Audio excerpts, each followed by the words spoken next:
They say they have this theory that the United States is tilted a little bit toward the west, and so all the screwballs and people who are slightly off center roll down to the west coast. The woman makes the men all pause, and if you got a woman, she might make you forget yours. I don't think I can handle. She goes channel to channel, oh, looking for that hero. She watched Channel Zero.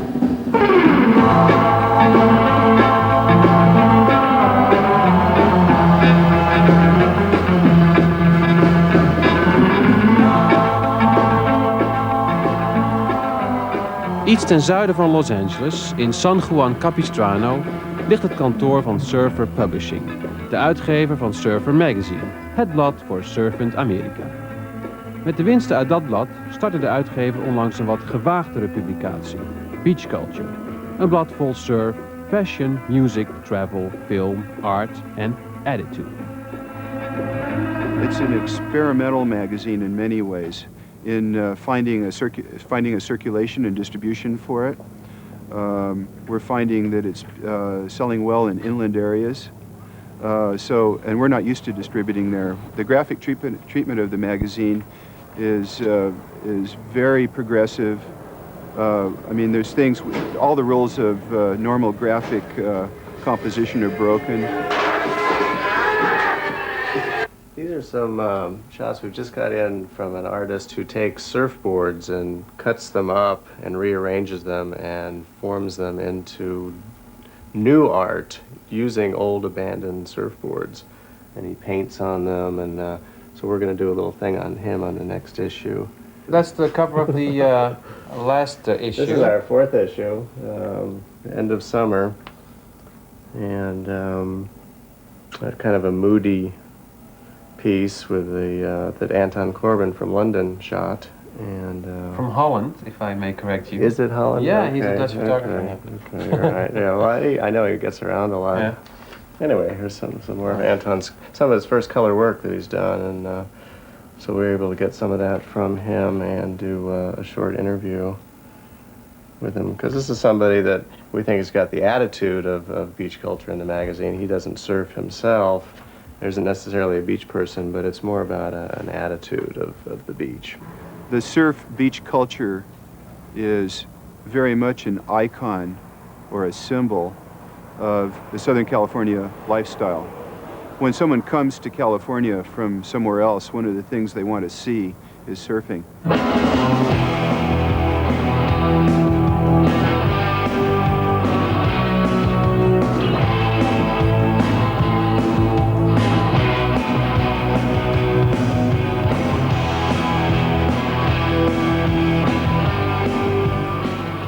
Black Francis from Pixies. This is a song called Sicilian. Yeah, you know, we went to LA, to Hollywood, and we tried to like tell ourselves that we were going to make some surf music without trying too hard. And as it turns out, that some of it did come out surfy. Do you ever go to Venice Beach? No. You don't? No. You don't like the scene there? I don't really get into beaches, only when it's cold and raining.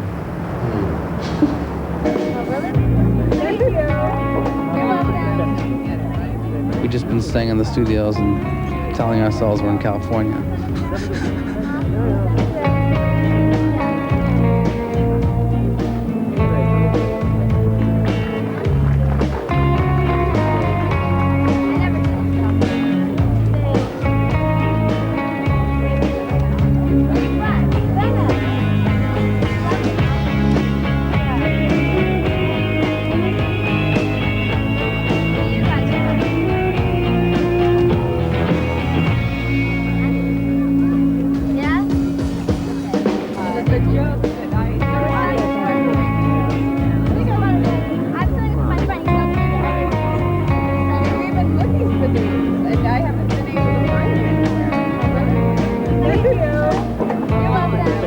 Where people come down to see, to be seen, see what fashions are going on, the latest trends. You look around, there's rollerblading, there's people out here parasailing, bicycling. Very much sort of a body and health thing. Body and health? Yeah. That seems to be important in LA, huh? Very important. Yeah, it's probably closer to a religion. Do you think so? Oh yeah. Yeah, the cult of the body, keeping fit. It's very important out here, mainly because you have the sunshine and the good weather, so people naturally wear less clothes out here. So you want to look good.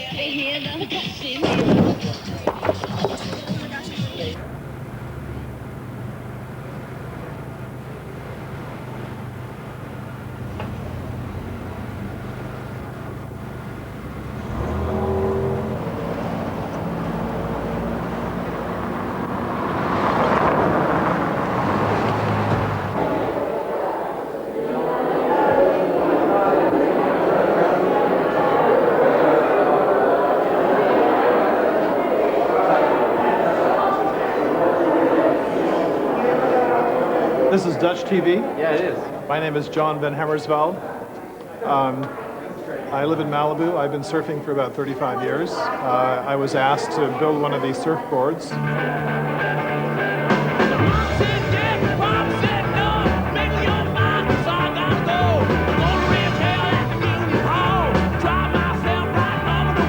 Is that something of a trend that people make surfboards now as art?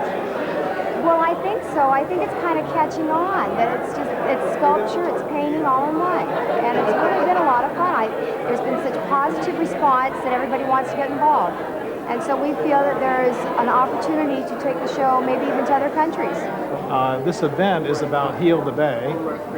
Surfers have been coming here, to the bay, to the Santa Monica Bay for, since the 1900s or something like that. Movie stars, great surfers and everything. And now we have a huge pollution problem. And so this event is basically organized and put together to create a fund to do something about it. And all these boards then were done by various artists in the town or outside of town to donate to somehow or another fund, lawyers or some kind of legal process to stop the pollution, polluting of our ocean here. This is a very beautiful bay, yet it's probably one of the most polluted bays in the California coast.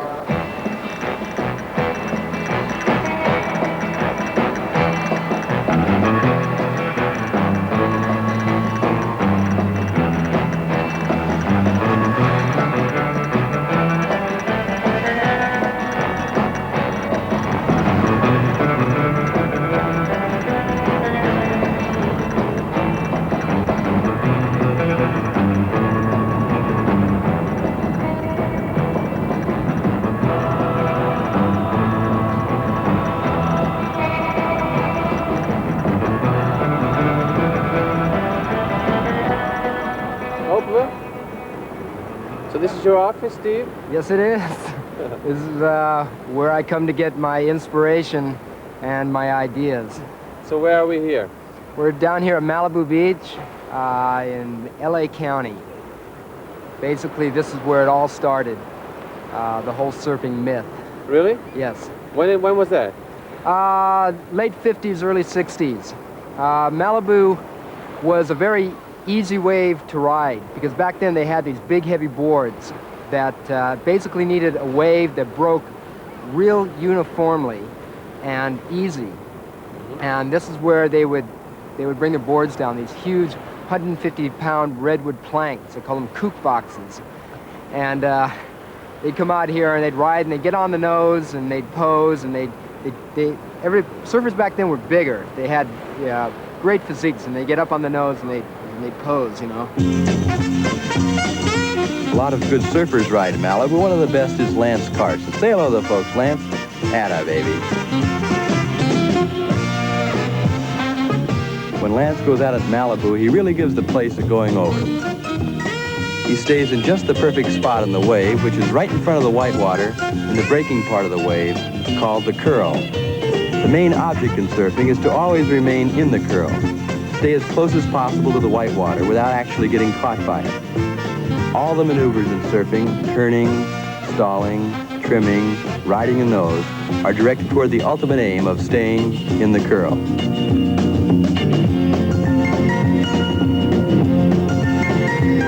Lance's real specialty is nose riding. A lot of surfers run up to the nose, a lot run up and right off the end. Lance usually stays around for a while. He's so relaxed up there, you get the feeling he could have a ham sandwich while he's waiting around. A young fellow named Corky Carroll gets great rides wherever he happens to be surfing. Corky also comes up with some pretty strange things. Here's a pretty strange pullout. You want to get a deal? Come on down. I got a Bonnie's by the dozen down here. 50, 60,000. In the late 50s, it was real quiet. Nobody was surfing. And my mother didn't like me to surf by myself, so I always had to call everybody I knew to get somebody to go in the water with me. But then when the beach movies first started coming out, and Gidget and the Beach Boys and all that, it got really crowded. So what was it that the beach movies or the surf movies did for surfing? What was the first movie that... Well, what it did, Gidget was probably the first one. What it did was it turned on the mass public that knew nothing about surfing to the fact that there was such a thing as surfing, and you did it at the beach, and it was a lot of fun. And there was all these bohemian characters hanging around the back of their vans, chasing chicks, and having parties, and pretty much being a good time kind of dudes. What music was there that you called surf music in those days? Well, the original surf music was sort of a real hard-edge instrumental type music that was played by Dick Dale and the Deltones and the Ventures and the Safaris, and it didn't have lyrics. It was sort of a hard-edge instrumental stuff, much like New Wave is today. And then the Beach Boys came along and sort of put some lyrics to it and did this kind of na-na-na-na-na-na-na, and the world thought that was surf music. But to real surfers, surf music wasn't that. Surf music was this other instrumental kind of music. A very simple, direct style of guitar playing. A very obsessive in that it's a man with his guitar. Yeah. And the sound of the guitar. The sound that he can get out of it. Yeah. And some people say that it's some of the surf instruments you can actually hear the waves, the way the waves go through. Did you ever think of that? No? I've never heard any waves. Like that. That kind of thing, yeah. Dick Dale is famous. He's the king of the staccato guitar. He's Greek background, where they play, and there's a lot of that in his playing.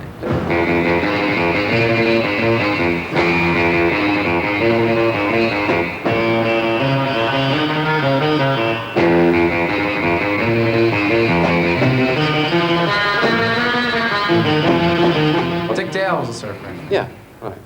You're not a surfer. No. You don't seem like it. I'm sort of more like, the Beach Boys, all screwed up on drugs and feeling lonely about everything and, cooped up in our recording studio.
Your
Today is just what they call a fun day. It's 2-3 foot waves. The waves over in Hawaii can reach up to 35 feet. They look like mountains breaking on top of you. It's impossible to know what it's like to stare into a set that's bearing down on you, and after it breaks, there are dead fish in the water because of the impact. Really? Yes. There's waves that can hold you down, tear you down, throw you into a cave underwater. They can break your legs. You see somebody take a wipeout and you wince. You turn your head. You don't want to look. It's that bad.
It's all in the style. Style is everything in surfing.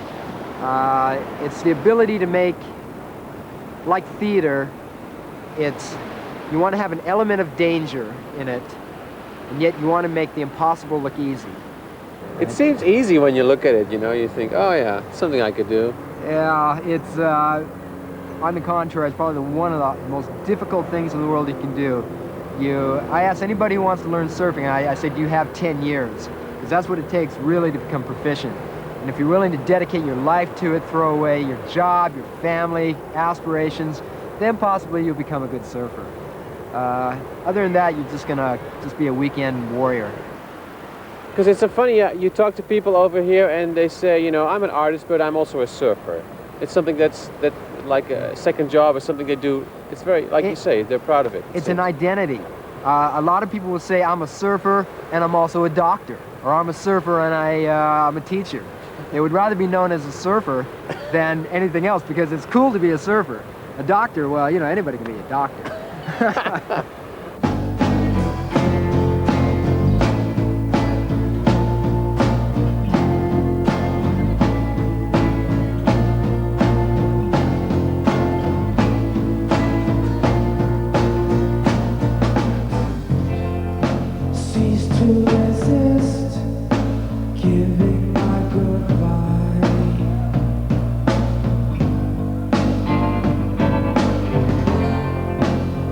Drive my car into the ocean.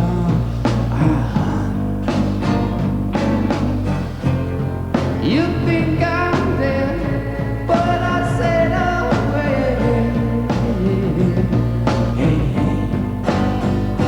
I'm a wave of mutilation, wave of mutilation, wave of mutilation, wave.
And we don't want to appear to be a nostalgic band looking back at surf music. We want to try and be a surf band in a very naive kind of way. Oh yeah? You know what I mean? As if we're there. We just, you know. There are other surf bands probably today, like the Jesus and Mary Chain, or kind of a surf band. You in a call way. them a surf band? In a way, yeah. You know, we're not completely a surf band, just a little bit, 20%.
Just sitting there square, making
me.